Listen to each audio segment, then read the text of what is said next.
I'd like to introduce Lori, who is your salvation. Because I don't have to start. That's big coming from you. I literally was like, okay, Pastor Joe, you're taking Lori's spot. Awesome, awesome. Hey guys, I'm Lori Pilley. I'm with Volunteer Louisiana, and I see some familiar faces in here. So I don't know if Katie told y'all my title. Sorry guys, we had a little state day fun this morning. But I'm the director of volunteer and disaster services at Volunteer Louisiana, and I have the benefit of working with Ben, Pastor Joe, and Ashley, Katie, and Jennifer, and probably a lot of familiar organizations in this room. I primarily am a liaison with volunteer organizations and nonprofits that come into the state after disasters. So I wasn't here for introductions, but I'm curious, how many of you guys are with what you would consider a faith-based organization? Okay, awesome. And I familiarized myself a little bit with the list of attendees ahead of time. How many of you guys are active in some sort of disaster response? Okay, I figured that makes total sense. And for me personally, I'm from Baton Rouge, but like my church after Hurricane Katrina, we ended up standing up as a shelter for mothers and babies that were evacuating from from hospitals in New Orleans. And that, it was many, many decades ago, but that has become part of like the identity of our church. And that we actually, when we went through a renovation, we planned to be able to have space for if that ever happened again, we would know what to do. And so just to give you an idea, I'm coming from this from the professional hat, but also, I was a teenager whenever that was happening after Katrina, so I kind of saw the servant leaders in my life stepping up to serve that type of role in a similar way. So churches and what I would call faith-based organizations, so sometimes you might not be directly involved with the church, but maybe it's a service organization that does have strong connections to faith-based roots. You guys are part of in emergency management or disaster kind of preparedness planning, we would call the whole community, right? We have to have a whole community response to disaster, to emergency management, because then how many people work in the EOC? About 70 per shift. 70 per Two shifts, shift. So there's about 140. So that's when there's an activation. How many just full-time staff on the daily? On the daily, 5. 5. Okay. Yeah, they are holding out a lot and they do it so well. But just like you need good neighbors and to check your Amazon packages or help you if your dog gets loose or something, you need good neighbors in the broader community preparedness for a parish. And so the other thing is that faith-based organizations, they have those trusted relationships in the community, which are so incredibly important. A lot of times you guys are probably in the kind of front lines, community facing with the folks that you're serving. And so one of the things that I'll talk about is kind of defining roles, and I think it's important to connect your mission to your role. I'm curious how many of you think you have a really clearly defined role of where you are as an organization and you're planning for disaster response? Can y'all raise it a little higher? Okay, awesome. Some of y'all do, and so how many of you guys would say, I'm curious what my role could be, or I'm here to learn more about? Okay, awesome, yay, okay, perfect. So we'll talk a little bit about that. Next, I want to talk to you, okay, for those of you who are active in disaster response, are you guys familiar with the process for federally declared disasters? Yeah. You just call me Okay, so we call Ben. You'll see the president's up here, and then Ben's in here too. Ben Anderup. I'm below the janitor. So one of the things that I like to say is all disasters begin and end at the local level, and that's actually, I like to say it because so many emergency managers and people who are active in response through nonprofit organizations say that as well. So then I'm not the subject matter expert on this, so you check me if I'm wrong. So this right here is actually from the state's volunteer and donations management toolbox. This is a really kind of great visual for how you actually get a declaration, and declarations determine funding and what type of funding comes down. So this is, the event, whatever the disaster might be. Well, the parish OSEP director is here, and so that's Earl and Ben. Ben is also in that team of 6, you told me? 5 on normal day. Five on a normal day. So they're also liaising with the parish officials, but they actually send requests up and information up to all the way to the federal level. So they're doing a lot of work gathering data, gathering information, determining what type of damage is in a parish to see if they get, you see this green box that says initial preliminary damage assessments. Those are called PDAs. And so they're gathering, their job is really focused on how much data can we gather and how do we protect life and safety of our residents. Ben, did I forget anything? Okay, well, perfect. So when you think about response and you think about whose authority, right? Well, although I work for the state and I'm in this chain somewhere, I technically work in the Office of Lieutenant Governor, but, and I coordinate with GOSEP, the CGOSEP, that's Governor's Office of Homeland Security and Emergency Management. If anything happens in a disaster, I'm actually listening to Ben and Earl about what their priorities are. Or, I don't know if y'all had Ashley and Pastor Joe, they fit into this model because they actually work in the EOC, serve in a very specific role that Ben will talk to you a little bit about. So when our office is communicating needs of the chain, I have a seat in the EOC alongside my partner that works at GOSEP. I cover volunteer management things, and she covers donations management. And we're sitting there literally waiting for Ben and Earl to tell us what they need through actual processes that go up the chain, or for Ashley and Pastor Joe to relay that information to us. And so that is, does anybody have any questions about this? Because it seems different than what some people might think. Okay. Good. Okay, and then so here you'll see, these are my agencies. There's a whole lot of other agencies involved in this process, but you can see BAR, Bayou Area Regional Recovery, where we're communicating needs and resources that we're doing communication up, and they're sending us, these are the needs that we need, and these are the resources that we can potentially provide. And so whenever our office gets requests for, hey, we have this unmet need in the parish, we need a truckload of barbecue to go out to, a community that's been heavily impacted and they're cut off, and we need to get barbecue, we need to get volunteers, we need to get chainsaws. Well, that is actually at the EOC level going to Pastor Joe or Ashley or their colleagues that are manning that seat, and Ben will talk to you a little bit more. And they're part of that Bayou Area Regional Recovery, and so my office is waiting for them to tell us what they may need. My office and the broader GOSEP, so that we can determine how we get those resources distributed.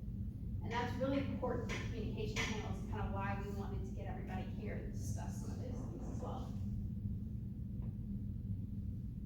So this is a video that I want to play you really quick. We talked about roles and we talked about resources.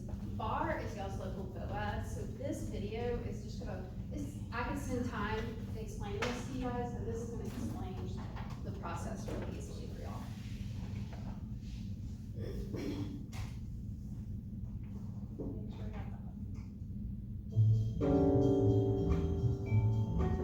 Disasters happen in every community, and they come in all shapes and sizes, from a simple incident affecting one community to a major catastrophe affecting an entire region. A hurricane, for example, can cause a massive storm surge and powerful winds, which can lead to flooding, collapsed buildings, fire, loss of power, and other consequences. When these widespread impacts cascade and multiply, we have a catastrophe on our hands. the government will immediately initiate a response to address these challenges. And in the Emergency Operations Center, or EOC, the emergency managers will activate plans to understand the scope of the disaster, to ensure that help reaches those in trouble, and to coordinate police officers, firefighters, and medical teams to make communities safe and secure as soon as possible. There are also a number of non-governmental, community, and faith-based agencies and organizations that are active during a disaster and will leap into action and work with the government to provide emergency food, shelter, supplies, and more to those in need. The problem is that there is often little communication between different agencies and organizations serving the same community. And even though they can help one another, they may not be aware of each other's efforts. Without information about the operations of other organizations, they could potentially hurt their local recovery efforts by duplicating resources, wasting funding and time, putting field staff in danger, and even directly hindering another organization's work. For example, let's say that we encounter a certain community that's been affected by a disaster, and there are two organizations that have decided to lend a hand and supply much needed resources. Since they're not communicating with each other, imagine they are both providing home cleanup kits. But neither of them is providing food, which the community needs. With a quick exchange of information, one of the organizations could start providing meals. This way, two of the community's needs will be met. During a disaster, these connections are best made through communication networks coordinated with the local Office of Emergency Management. These networks bring together community organizations and agencies during a response. Since the emergency managers in the EOC have a big picture view of what is happening, they can interact and share information. An example of one of these communication networks is the Local Voluntary Organizations Active in Disaster, or VOAD. VOAD is a network of non-governmental, community, and faith-based agencies and organizations that specialize in disaster services and convene on a regular basis for information exchange, even when there are no disasters. Although each agency or organization is in charge of its own operation, the members communicate with one another so they can share emergency information and coordinate emergency efforts to provide vital services to those in need. Oftentimes, VOAD has a representative that sits in the EOC with the emergency managers and can help provide critical information on unmet needs and available resources. Some are affiliated with national organizations and should link with them, as these larger agencies will be present during a disaster as well. It is critical to understand that these connections cannot be formed during the chaos that surrounds a catastrophe. We must connect before a disaster strikes and stay connected. Learn how you should connect with your local emergency management office now. From them, you can obtain accurate emergency information and details on how to volunteer. Visit their website and become familiar with the different programs and educational materials that are offered. Sign up for emergency alerts. Okay, so I wanted to go through that first section. I did not produce this video, but I have used this video to just summarize what VOAD is. Ashley, do you have anything you wanted to add to that? No, that video is incredible. It really highlights the important aspects, because I think the lack of information on how the EOC works with the community is really what causes a lot of chaos, because they don't really know how we operate. So that really highlighted some really good information. Awesome. Did anybody have any questions about the video? It's way easier than me talking about it. Yeah. Well, it's a prime example of how you define community engagement is what you see here. Number one, collaboration builds community. You talk about collaborating to make sure that we understand our communities within community, what those needs are, and how you define those needs. That's not that video. That's an amazing video. I know. I did not find it. Another when I went on that I helped respond to the state of Florida for Hurricane Milton, and they shared that with me, and I was like, this is very helpful. I will take that back.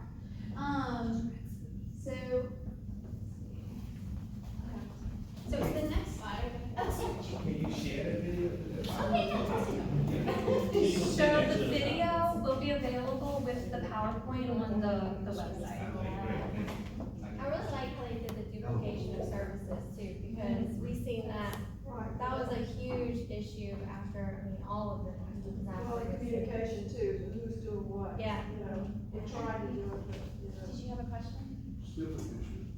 So I just have a basic one, because I'm nowhere near where you guys are. with this Hey, that's conversation. fine. What were the different acronyms? I know what NGO means, but what was CPO and the other ones? So, EOC is Emergency Operations Center.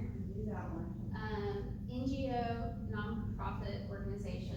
FBO, faith-based organization. CBO, community-based organization. Okay, that's what I was looking for. Basically, any community, any organization, and in Louisiana, I like to say every organization is somehow active in a disaster, because so many places I talk to, like, it's just part of the natural culture of how we are in this state and how we respond to the wonderful things nature brings us. Communicating and up with all in one thing Yeah. and nothing around. Even like insurance companies decide to like cook meals after storms, like every business, everybody, every organization. Well, yeah, to that, So it's been always chaos. Yeah. to that point, everybody's calling, they wanna do something. Right. And It's hard you to end know. up, especially with the cooking the meals, we end up Everybody with wants to cook in wasted Louisiana. meals. You know, it's, It's very stressful. yeah, it's wasting food, if we don't have it mapped out. And I mean, I've upset people because they think they're trying to help you and they're really And trying then to. they get do something, offended, and then yeah, then they get how can offended. I even be a conflict for Yeah. doing this? And So it's one of the very stressful. requests that come across our desk in the EOC is, where do we take the meals that people can't eat? And so we've actually been on the phone with Ashley, trying to redirect trucks to other parishes, and Ashley and Pastor Joe, that BAR is that organization we're communicating with as the state, or the EOC is communicating with at the parish level, but BAR is also communicating across the footprint of South Louisiana, and we also have a network of VOADs all across the state, so Ashley's also in that kind of, circle of folks, and so she can relay, hey, I don't need this, but maybe Acadiana needs this, oh, I don't need this, maybe Baton Rouge needs this, and talk with them those networks. We now have Second Harvest Distribution Center too, which they have, you know, they have a network in Exactly. America and the state in pulling food in, and that probably was not, coordinated as good as it probably should. Yeah, and so, one of the things we are good as a state is learning from the past, and so I know just one of the other folks that is on the state level, VOAD board, so I'm a gubernatorial appointee. GOSEP and Volunteer Louisiana have folks in our dedicated roles that are appointed to that board, but then we also have like the CEO of Feeding Louisiana. We have representatives from Red Cross, we have representatives from ViaLink, we have a bunch of different types of folks that can bring that type of subject matter expertise and try to get feedback. So this is exactly what we're trying to do, is get y'all's feedback, from kind of your boots on the ground perspective too. Okay, so can I ask another stupid question Nope. too? There's no stupid Because question. I'm trying to wrap my head around some of this, because I was in our private school, we talk a lot about disaster preparedness and disaster planning, and about community archiving and helping people with things. So I guess my question is, are there pre-established rules that everybody in this room has, like, the Catholic food bank is gonna feed the people, the Baptist churches are gonna clothe them, these people are gonna give water, like, are there pre-established for every disaster? I'm gonna kick it to my parish. I'm just curious if there's already rules here. I don't think there are rules yet, I think that's what this initiative is trying That's what we're to talking try to about. establish. Yeah. To So I avoid do would duplication, Yeah. to avoid duplication, because if you show up with 1,000 meals, but somebody else showed up with 1,000 meals, you're wasting 1,000 meals, or you're trying to find a gap who's not satisfied. Well, because another thing I'm asking is, this is the reason I'm asking, I guess I'm the only one sitting in here that's actually concerned with the actual records for the people that are after a storm as well.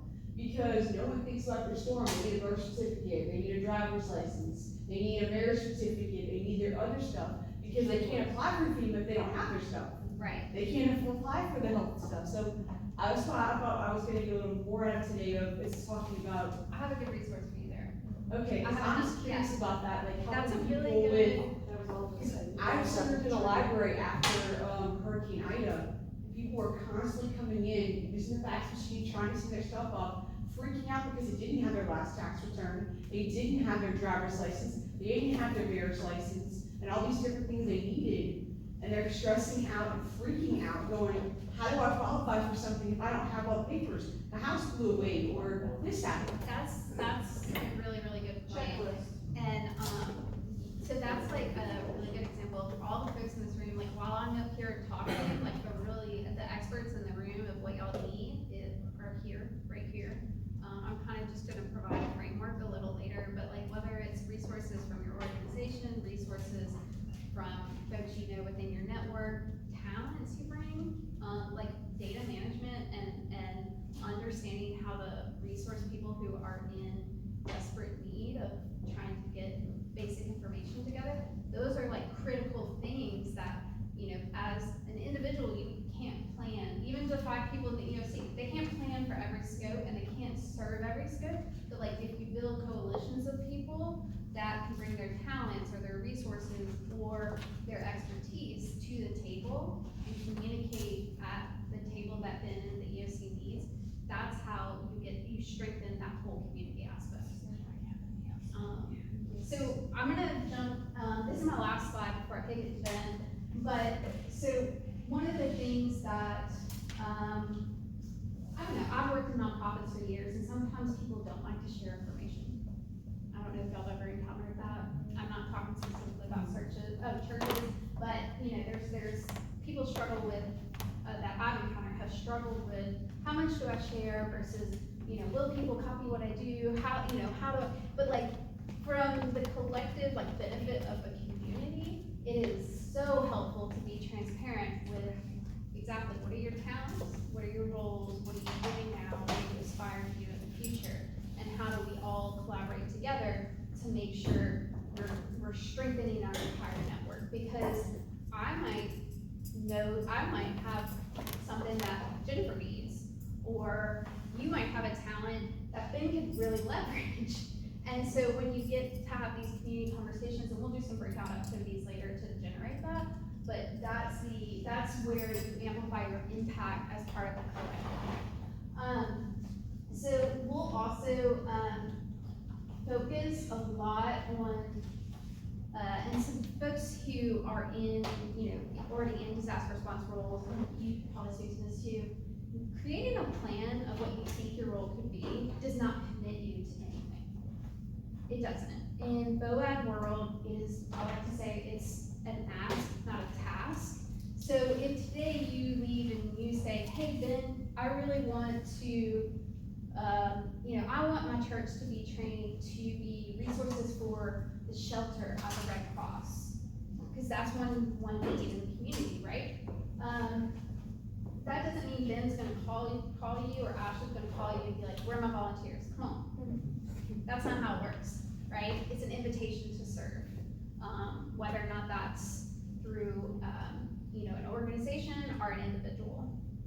So, anybody have any other questions? I might kick it to Ben. He's probably gonna give you a little bit more information than I can about EOC. I just wanna bring up this talk of roles, just made me flashback to 4 years ago as we were all sharing needs and everything.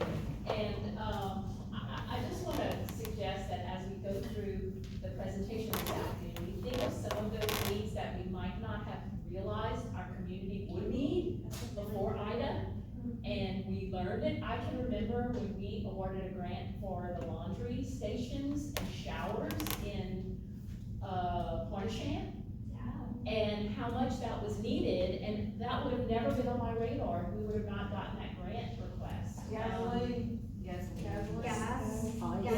So, yeah, the gasoline, and then from a nonprofit resource side, just storage in warehouse space. Please, if you have, Which if I you know, have space, I'm thinking share. Well, Scott. But because a lot of different organizations had the opportunity to accept things, but they had nowhere to put it, as we all know. Right. So I would just encourage everyone, whether you were a resident volunteer, like the ladies in the front, Miss Kathy at Holy Family Church, who were helping their churches during disasters, or if you work for a nonprofit, just be thinking about those needs that you probably didn't imagine before Ida, beyond like food and shelter and water and things like that. And let's try to think of what we as residents or churches or organizations can offer the community, or what we might help gather to distribute. I think that's a really great idea, and I'll say too, you know, if you're here and you're saying, hey, I feel like, you know, y'all are talking a lot about what our church can offer others, but I'm here to learn more about what my church can offer our congregation, you need to be at this table too, because you are caretaking for your community as a church, serving your congregation. You're already helping, you know, whether or not that's checking in with folks in your congregation, whether or not that's, you know, getting folks together to go support somebody that needs some help. You're at the table, and we need you at the table doing exactly what it is that you're doing right now, because that is also very important. But yeah, anybody who thinks of any sort of, we have some boards, we have some stickies, I brought some Sharpies, and we would welcome any sort of feedback about, wouldn't it be nice to have this? That would be great. Oh, and I also wanted to say, I pulled together some census data from Yale's Parish. This is old census data from 2020, but, you know, just to give you an idea, whenever we initiated these conversations, we were trying to think of who we make sure is at the table in terms of being able to reach out across Terrebonne and say, okay, we do have folks from Catholic Church, we have folks from Baptist Church, but we also have other denominations represented here, and probably a lot that aren't on here as well, because there's only so many labels. But that's just why that slide's up here. And if you guys think of you know, something today, one big thing you could do is Katie's going to be recording this presentation, going to record some of the conversation. All of these things will be made available to you. So even just sharing and saying, hey, couldn't we have coffee and discuss these things I learned? That would be really helpful. I'm kicking it to the expert.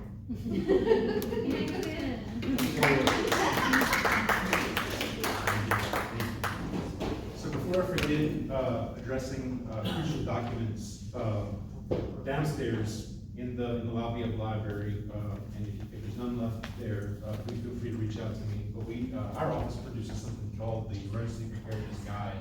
And on the back sheet, it tells you a quick checklist of like probably 40 things you want to make sure you have with you, including your financial information, your all the documents that you need if you have an emergency that you want to fill out. And the superpower to have all that collected is the smartphone. Everybody from 6-year-olds to grandmothers have a smartphone now. So take your smartphone and take a picture of your financial information and either email it to yourself or put it in your Dropbox or do whatever you want to do so that you don't have to go scrounging through your paperwork as as you're trying to pick up all the trash in your yard and pick up your the planters and the trees and hold up grandma's house. You got all that in your phone and you're ready to use it if you need to. We hope you don't have to. Knock on wood. Hope you don't have to file any paperwork like that. But if you do, then you got that information with you. Same thing goes for the contents of your house. Take a video, just walk through your house, so that if you do have some losses, you can just show that video to your insurance company. You can say, look, there's my TV, there's the couch, there's my everything else that got messed up in the storm, and you have some proof of what you had, rather than trying to remember from memory. Go back and think of what you might have lost. Other thing I wanted to say was my boss Earl Hughes and I were talking this morning about this and about the Second Harvest Food Bank meeting that you went to earlier, and something that he wants to start, especially when we have an activation, we have an incident or a storm, is for organizations like faith-based organizations and volunteers, and especially the feeding aspect, to do a daily call, so that they can all have a meeting of the mind and say, hey, we're going down to Dularge, hey, we're going down to Grand Caillou, hey, we're going here, we're going there. Here's where we have assets, here's where the needs are, rather than like we talked about before, what we should have been, everybody showing up in the same place with the same thing. For Ida, the horror story was like 4 organizations were distributing food in the parking lot of Rouse's that was open. So people were walking out with big old full, grocery carts full of food, and, you know, there's more food, but they don't really need it because they got food in their basket. Plus, Rouse's was not too happy about, people going and just show up, grab the food and leave instead of shopping at their houses. So, yeah, that's, I think that's a great idea. You know, we're gonna try to, with some of the bar leaders and some of, Lori's assistants, we're gonna try to put together those daily calls during a storm, during the response, so that people can say, all right, I'm heading here with this, oh, well, then I don't need to head there with that. Who knows of an area that's not getting served?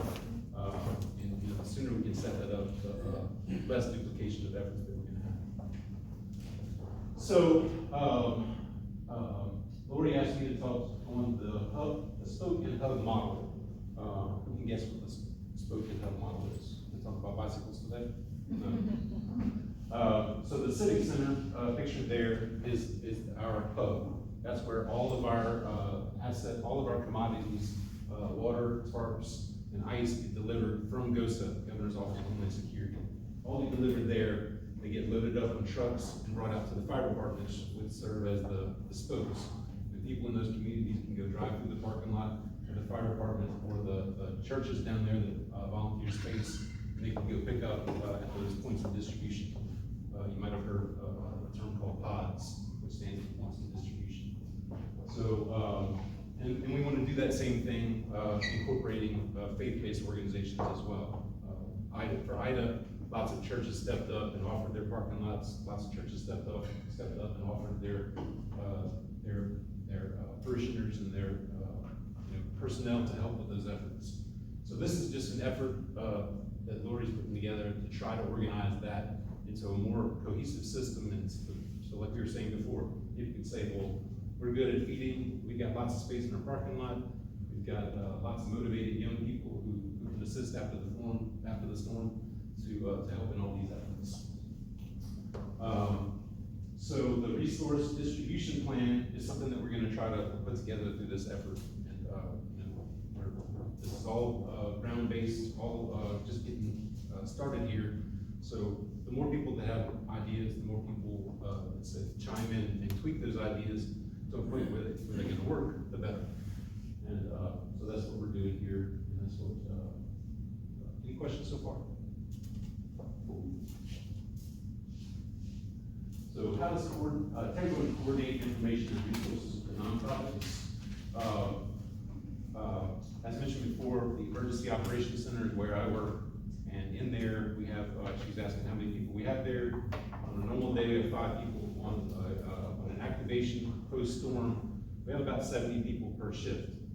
And those people are all sitting at, I'm gonna jump ahead here, they're all sitting at these tables, they're teardrop shaped, so that people who work on similar issues can all be sitting at the same table with each other. Let's see if I can see. Trying to orient myself here. So over here, the best example, this table right here has fire, law enforcement, search and rescue, state police, all public safety. So that those guys, if they're, if the sheriff's office is trying to respond down the bayou and there's a tree that fell across the roadway, the firemen all keep the chainsaws. They can say, hey, we got a tree down Grand Caillou, please send a crew to go clear out the tree, and vice versa. If fire department's trying to respond and there's a fight going on and it's hindering their efforts to respond to a fire or to a life safety mission, then law enforcement can come with a gun and say, hey guys, cool down, you're gonna go to jail if you don't let the fire get through. And each of these tables is situated just like that. So volunteers is sitting next to United Way, which is sitting next to Red Cross. And so all your subject matter experts are all sitting there. And that's what, if you've heard the term emergency support function, that's short, or the abbreviation is ESF. Each of those people sitting there is a subject matter expert who knows what they're doing, what they're talking about well enough to where they can actually pull the trigger. They don't have to call and say, yeah, let me check with my boss, let me see if we can do that. They have the authorization to go ahead and solve issues while they're sitting there. So that's what Brother Joe and Ashley do, sitting at our ESF volunteers. They sit in ESF chair. Right there, that black and white jacket back. This one right here? That's you? Okay. The very stylish black and white jacket, of course that would be. So, so yeah, that's the idea, and that's the idea of who would coordinate this effort, and these planning initiatives, is to go through that ESF, for volunteers, and they can, allocate assets versus needs. Who needs what and where, who's got what to fill that need. And you can see here's just an above, diagram.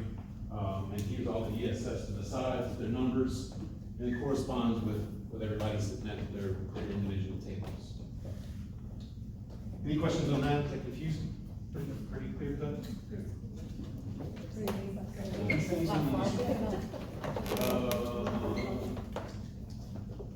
So yeah, we talked about how the any requests and communications are gonna go through the volunteer and donations, ESF, and they're gonna coordinate with LAR, and then in turn, they're gonna coordinate with faith-based organizations, which I think, as we talked about earlier this morning, should do a daily call, so that they can, have a word with Ashley and with John Joe, whoever else is sitting in that ESF, and can point the assets where they need to go.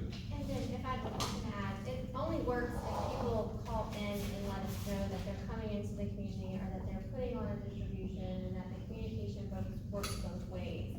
I think a lot of people don't really realize that it works that way. You have to call in, hey, we're gonna set up a distribution here with this many meals. Can you let us know if there's a need in this area, where else will be better utilized? So it works if we all collaborate and make it work, and that's how it's successful. And like Ben was saying, you have utilities there, you have Catholic Charity there, you have every aspect of our community in one room. So if there's any concerns, maybe safety or electricity or whatever it may be, you have a contact that's sitting there that can go directly to the police officer, go directly to the source, find that information in no time, report back, and it just works really well. But it only works if we make it work. And so the information that we give out to the community is like, hey, look, we need to call into the Office of Emergency Preparedness if we decide to do this distribution. So they know that they're there, they can help get the word out, and they can let us know if there's any other large distributions going on within a certain radius of what we're trying to accomplish. So, and that's kind of how that wheel works in that bicycle, I should say. Normally they'll call the church and so you suggest them, you just have them call you directly? Oh, yeah, in the volunteers, I mean, they can call you, or if you have any, if you have any concerns, maybe, Team Rubicon, or, Did y'all post all the things as Yes. they were happening? Okay, so Yes. that's the key. yes, and that's the key. We post, we communicate, now, that's when communications are up, now when communications are down, it's a whole other ballgame. But at least we know that when we have the larger national organizations that come in there, distributing thousands and thousands of meals, that, if your church wants to do 100 or 200 meals, and you say, well, You hate to turn it down, then you have to do. But if you run out of 200, then you gotta back. Right, then you gotta. yeah, correct. So working with the Office of Emergency Preparedness and giving the information to us so that we can report it back or distribute it, get it out in the community, let you know who else is distributing. You can have that information so that you're utilizing your resources the best of its ability. So. And keep in mind that right after the storm, there's a very good chance that the cell phones are not gonna be Right. fully working. So the most important thing one of the most important things that you come out of today's meeting is to make sure you get Ashley and Brother Joe their cell phone numbers, so that you can text them and say, hey, what's the needs, and hey, I've got this asset to offer. I've got this food or this service that our church has come together and is trying to get to those in need. Because it's gonna be at least 3 to 5, potentially up to 10 days where cell phones are not working well, but text messages will go through. Almost, within a day and a half max. And if you're a church that, do chainsaw, I don't know, just trying this as an example. And we have the police, we have the Homeland Police, we have the sheriff's office, we have, you know, the information's right there at the table right next to us. You know, what trees are down, where's your service needed, we can give that information to you so that you know exactly where you need to go in order to put your service into effect, so. Yeah. We're talking about food, but it goes for anything, really. Yeah. Yes, ma'am. Are tarps distributed in the pods anymore, or was that it used to be the fire department, right? Now is it in the pods, or?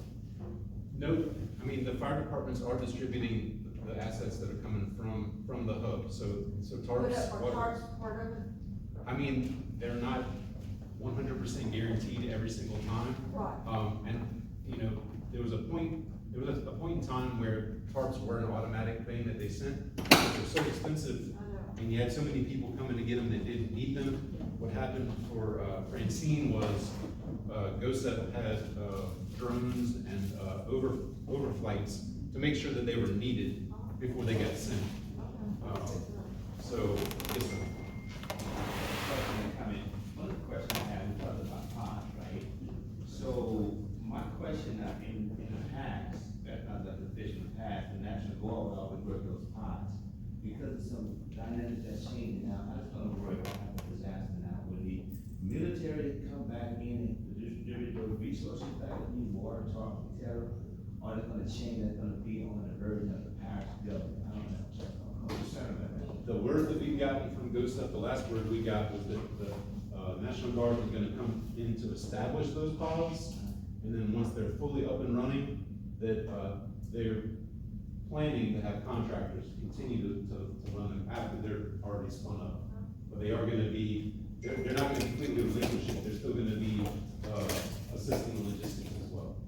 And because of those restraints around and restrictions, especially with nonprofit agencies and the funding sources are not there like they used to be, I think organizations like BARS will be very important because that's gonna be a pipeline to make sure the organizations get those resources. I appreciate that. And the churches is a solid foundation for resilient hub, right? Because I tell you one thing, we're not gonna trust people that come from Iowa or California, New York, but these churches, the congregations, they're gonna trust you. So definitely, I think that churches should, like you just said, collaborate and create a whole coalition, so your community can feed off of you on more than anything. Because we're gonna trust one another more than we trust outsiders. In the past, I can tell you, not just as a resident, but like an official, even Red Cross, we didn't do some things correctly. We sent people on the outside of these communities not understanding the culture and the dynamics of our community. And when they come in, they get frustrated, right? They will let these our communities have a resource now because they're frustrated. Because people don't understand dynamics, how we move in our community. You are going to be very important, and that's why I want to come to you today, because faith-based, it's not government, it's not the school system. To be under the strongest forces in this parish right now, are community people like you are, faith-based organizations. The people are going to trust you all. And I'm glad to see this because, again, because some dynamics are changing, we're going to start leaning on one another more than anything in communities, more than anything. And it has to be trust, transparency and trust. I just want to put that out there, so sorry for that. Very good point. Yes, sir. Sorry, I just wanted to say something about national organizations. So, my colleague Kay is also on the LA VOAD board, and part of our job is to develop relationships with national organizations, kind of vet them, see if they're up to the standards of Terrebonne. Like, I would not talk to Ash, if Ashley said, hey, I need some help, that's how that gets relayed to national VOAD and national organizations a lot of times. But our job is to vet those organizations as best we can. And if y'all call and say, hey, we've got these folks in here, they're not acting right, then that's something that can also get raised to our level as well. Not that I can't come in and arrest anybody, I can't do any of that, but it's important information to share about who's doing well in your parish from a national level, who's not, right? Yeah, good point. Yes, sir. What's our view of crisis cleanup? Are we using that part of the response? I think BAR still intends to use that, correct? Crisis cleanup? It doesn't get activated until, it doesn't get activated. No, it has to be national. Yeah. Yeah, no, these are good questions. But Anybody EA else? crisis cleanup only works if We don't have to. Yeah, we don't have to. It's a one-way. Yeah, and Mr. Nady made a very good point, especially considering the limbo of FEMA and all things federal government right now.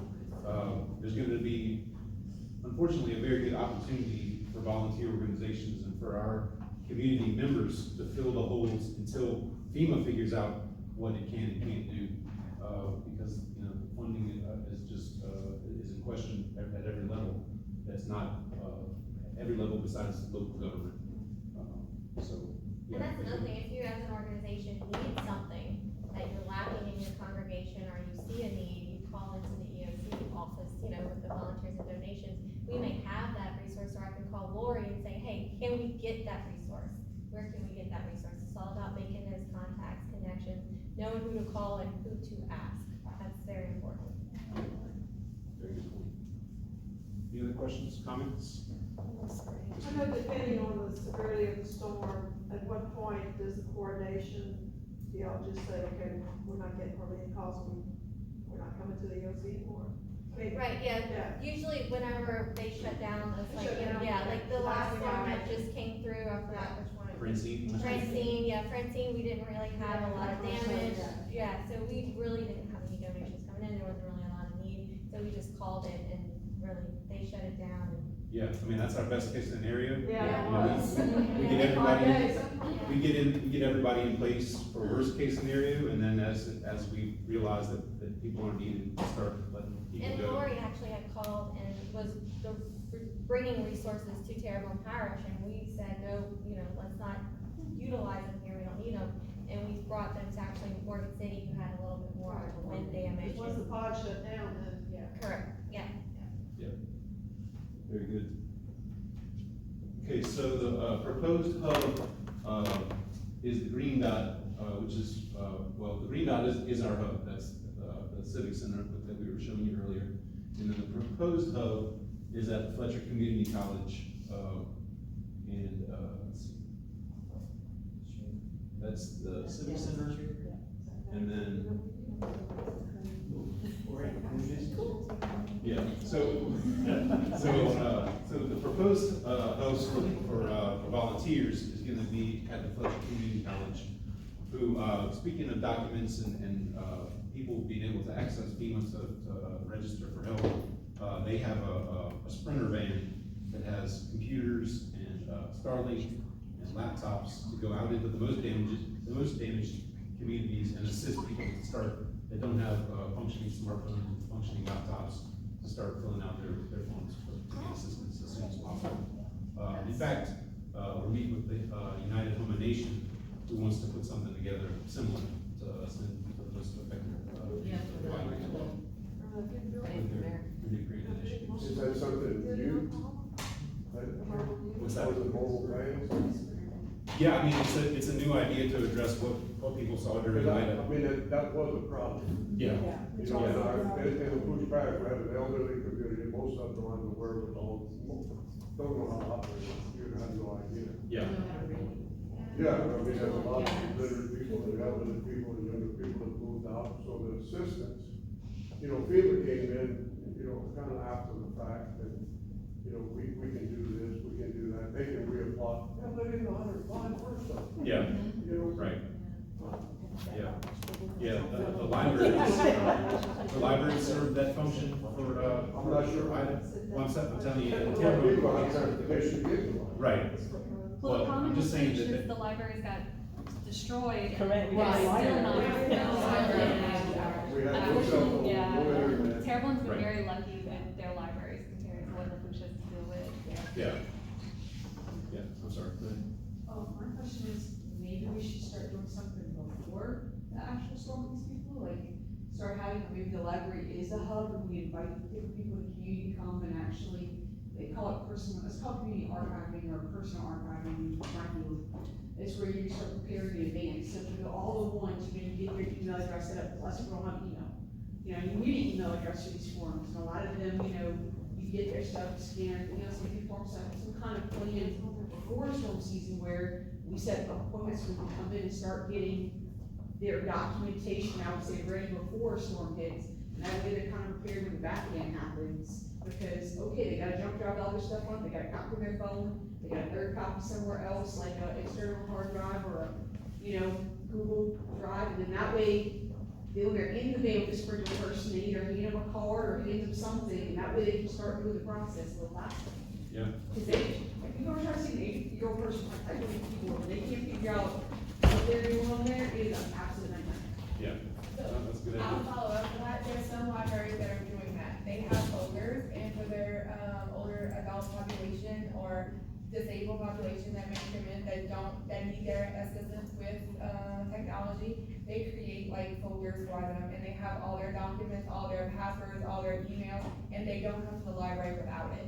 So there's some libraries that are doing that. Yeah, I'm just not like, maybe making it, and I know one of the libraries, talked to one librarian and speak about it, because anybody that's from before 1940, most people don't know 1950, there was no birth certificates in the state of Louisiana before 1950. So if you're from before 1950, unless you were living in a hub like Baton Rouge or New Orleans, you don't have a birth certificate, you only get it from church. So that's why a lot of times I end up getting pulled in situations because somebody's trying to prove that they're born here, that they lived here, and so we're trying to provide that information. So I talked to one and we talked about folders, and I asked her and she wasn't clear. Is it a voluntary thing where they walk in? How is it advertised? And is it something that, I'm trying to figure out like what is the population of people that are getting that done? Was there a wait till after storm, or is there a way to kind of preempt it beforehand, Who are you saying communities? Who are you saying doesn't have their birth certificates before 1950? Are you So- talking about the state? Yeah, the state doesn't really own a lot of those, because Yeah. 1940, before that, it was not official. Here, I can there answer here is. with a resource, so, at the Louisiana BOAD board, there is a whole network of people who are connected with BOAD, who do civil legal aid. And those type of questions, we gotta tap our lawyer friends, because they know how to give you advice way better than I can, but that's something that you're interested in. And if anybody else is interested in that as well, that's something where we can get together with folks. They have representatives from the Bar Association on the, board of LA BOAD at the state level, and I'm sure that's something that they would be happy to do a call or happy to discuss as well. Cause it's one of those things where, when you're talking about rules, they're the ones who I tap for those type of questions. 'Cause I wouldn't necessarily have the right advice to give. Well, I don't even know about it because of all this real ID stuff, people are coming into the church trying to come get their certificates, because that's not everybody. If they lived in a more populated place, then they went to the hospital and they received a birth certificate. But I'm talking about people that are born at home on the bayou, and these are 80s and 90s and 100-year-olds who may not have anything except for a church document that, oh wait, that just flew out the window. And so that's the population that I'm talking about. I'm not talking about the underage. No, I'm talking about that population as well. Like the vast majority of the land across Louisiana is rural, so, and my job's to have like that state perspective, and those are exactly the type of people I'm talking about. Yeah, I think there's a great need there, so that's a great idea. Okay.